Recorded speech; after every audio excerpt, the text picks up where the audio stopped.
Hey guys. So today we are going to talk about trying to lose weight, being on a diet, what mistakes have I made, learn from my mistakes. As you might know, I am back on a diet. I'm doing keto, but I feel like what I'm about to talk about could really apply to any diet. You can let me know if you agree or not. Uh, the first thing that I want to bring up is hidden sugars. I started my keto again and I was buying those prepackaged salads and I wasn't losing any weight for two reasons regarding that. And I feel like the biggest reason was that the salad dressings that come with those kits are loaded with sugar. Not always, but most of the time. That's why those salad kits are so delicious, because they're loaded with sugar. So I wasn't losing any weight, and I was like, why aren't I losing weight? Well, that's why. So it's so important. You've got to read your labels. I know it's a pain in the neck. When you go shopping, a lot of times you're pressed for time or you're trying to make the shopping trip as efficient as possible, get in and out of the store, especially if you're doing a big shopping. And I was just thinking, with my husband's appetite, it's always a big shopping. But the labels, they're going to tell you the story. So look at how many grams of sugar there are in the salad kit or anything that you're buying, and it's going to make a big difference. Now, the other thing about mistakes that I've been making is portion size. A lot of people think that when you're on keto or Atkins or South Beach or any of those diets that talk about carbs, that it doesn't make any difference how much you eat. It absolutely does. You still have to watch your portion size. You can't buy one of those salad kits that are in a bag, the big bags, and eat the whole thing as a meal and think you're going to get away with it. No matter which one you pick, whether it has low sugar in it or not. So you have to take that into consideration. So what you want to look for instead are salad bowls. The kits usually contain, it depends, it varies with manufacturer, but the kits in the bags normally contain at least 4 servings. And that's not going to work if that's going to be the base of your meal, or if that's going to be your meal, period. So what you want to look for are the salad bowls. Now, again, there are different size salad bowls. The larger ones are supposed to be for families and multiple servings. The smaller bowls are supposed to be for one meal for one person. And those are actually better in a way, because I noticed that the larger salad kits, whether they're in a bag or a bowl, don't usually come with a protein, whereas the smaller ones usually have chicken or a hard-boiled egg or bacon, or they've usually got something in there that's got some protein to it. So you're sort of getting a better deal, because protein is usually expensive to buy, and if the small salad bowl has got protein in it, then you're ahead of the game, especially if you're doing the type of diet that I am, which would be low carb. And as far as, I forgot to say that about the salad dressings and the salad kits, if you can't find any that have low sugar, like maybe you don't like the salad kits that come with the ones with the low sugar, you can always just throw the salad dressing away and make your own. That way you know exactly what you're getting. You're custom tailoring it to your own taste buds. And I always make sure that I have a variety of vinegars and oils in the house and spices that I can make my own if I want to. But usually, well, I started off just getting the ones that I wanted. Those were high in sugar, and therein lies the problem. But now that I've switched to the ones that have very little sugar in them at all, those don't really suit my tastes as well. So I think that a lot of times I'm just better off making my own. One of my favorite salad dressings to make myself is rice wine vinegar and sesame seed oil. If you've never tried that combination, try it and thank me later. It is so delicious and will go really on any kind of salad. I haven't found that it clashes with anything yet that I've tried. Okay, so read your labels, watch your portion sizes. The next thing I want to talk about is water. Most of us are walking around in a state of dehydration and we don't realize it. Water is so, so important, and this has nothing to do with the keto diet that I know of. Just in general, even if you're not on a diet, we all need to drink more water. The only person on the planet that is getting enough water is Tom Brady. Sorry, another Tom Brady reference. His book is very good, by the way, as far as diet advice, not diet in the sense of losing weight, but diet in terms of what you eat. The TB12 diet book, that's really good. I mean, a lot of it is exercise and whatnot, but there are some good things in there, recipes and diet tips and so forth. But that's one of the things that he's always talking about is hydration. I love coffee and tea, and that is my downfall because for every cup of coffee or cup of tea that you are depleting your body by an additional cup of fluid.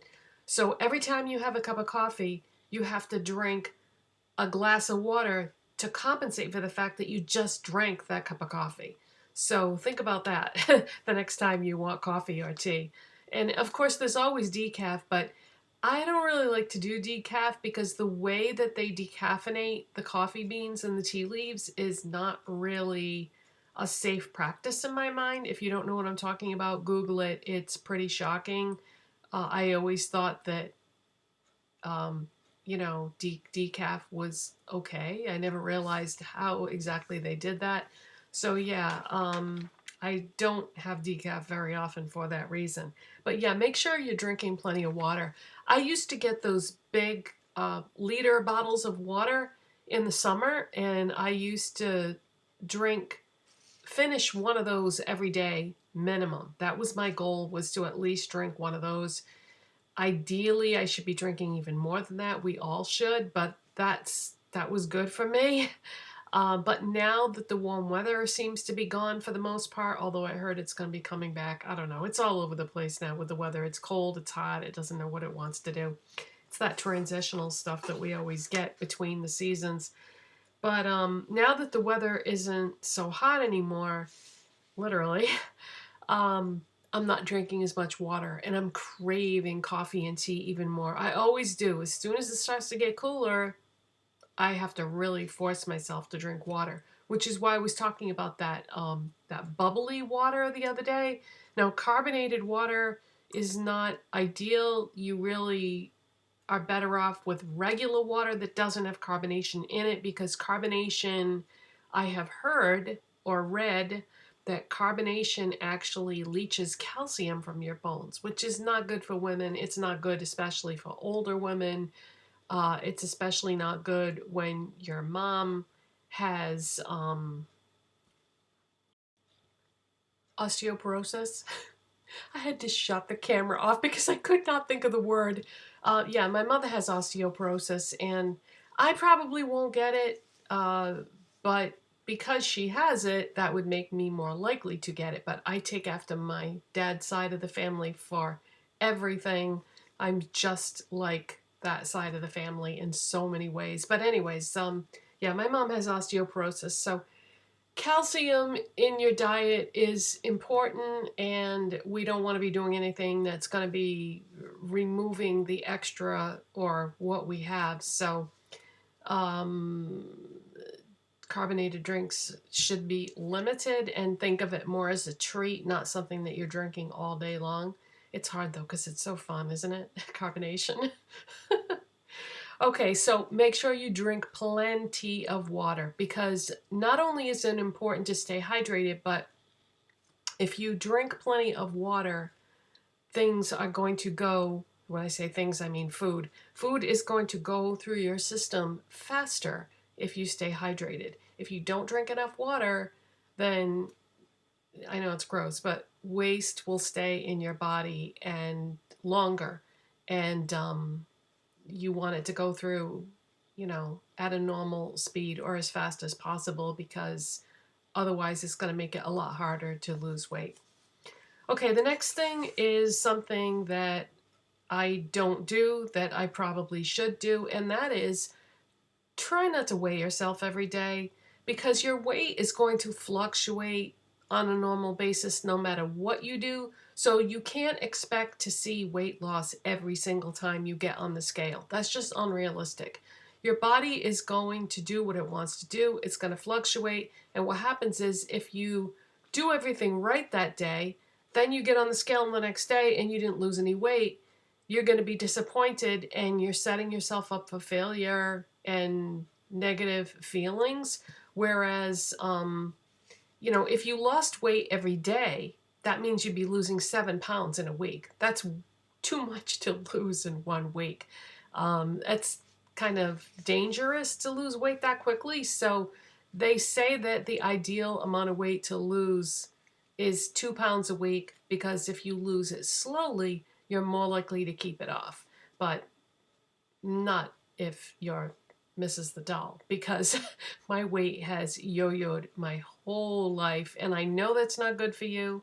I know that, but that's just how I am.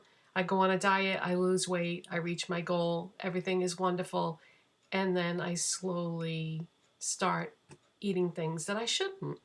I don't know. It's a pattern. It's a really bad, destructive pattern, but that's me. And then the last thing that I want to talk about is moving or burning off calories. Not exercise per se, but just moving. Netflix is the evil of dieters. Because if you park yourself in front of the TV and don't move because you're binging some TV show or watching a movie, that's not that great for you.